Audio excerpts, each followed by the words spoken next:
Do you remember the first time you cried while watching a movie? Come on, don't be ashamed to admit it. I know I'm not. I'm not ashamed of my emotions, and I'm even less ashamed to show them. People who cry over movies tend to have something that a lot of other people have not really cultivated. It's called empathy.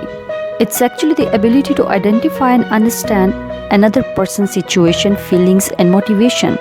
It's like putting yourself in someone else's shoes or see things from somebody else's point of view. However, many people are born and live without a slightest touch of empathy. They can't really feel for other people, so it takes a special type of person to have empathy. It takes a lot of strength to be empathic, and this says a lot of things about you.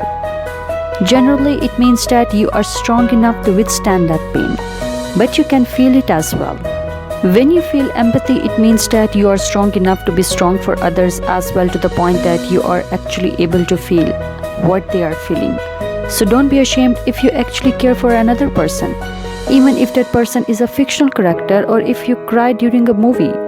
According to researchers, around 92% of people have cried at least one movie.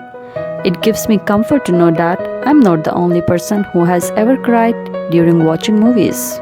Movies are designed in a way that impact us on an emotional level, and they more often succeed in this endeavor.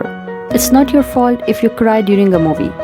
When we watch movies with highly emotional content, oxytocin, a potent hormone that behave as a neurotransmitter in the brain, is released in our body system. Oxytocin makes us more sensitive to social cues around us. In many situations, social cues motivate us to engage to help others, particularly if the other person seems to need our help. So go see a movie and laugh and cry.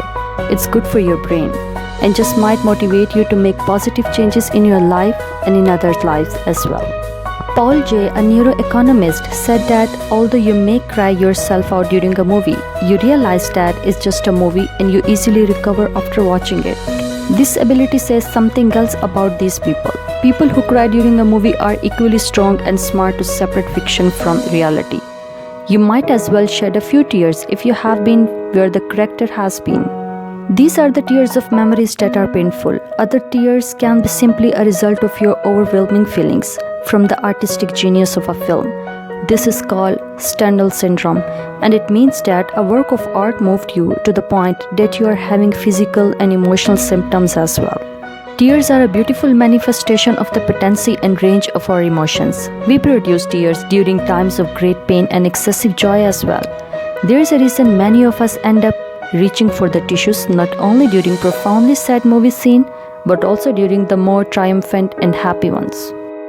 We wouldn't experience tears in the first place if we were never meant to neglect our emotions or hold our feelings in. Crying is good for you. Well, most of the time it can be very helpful for reducing stress, and it's often providing a boost to our moods. On the other hand, not crying increases stress, which can eventually have a negative impact on our physical health.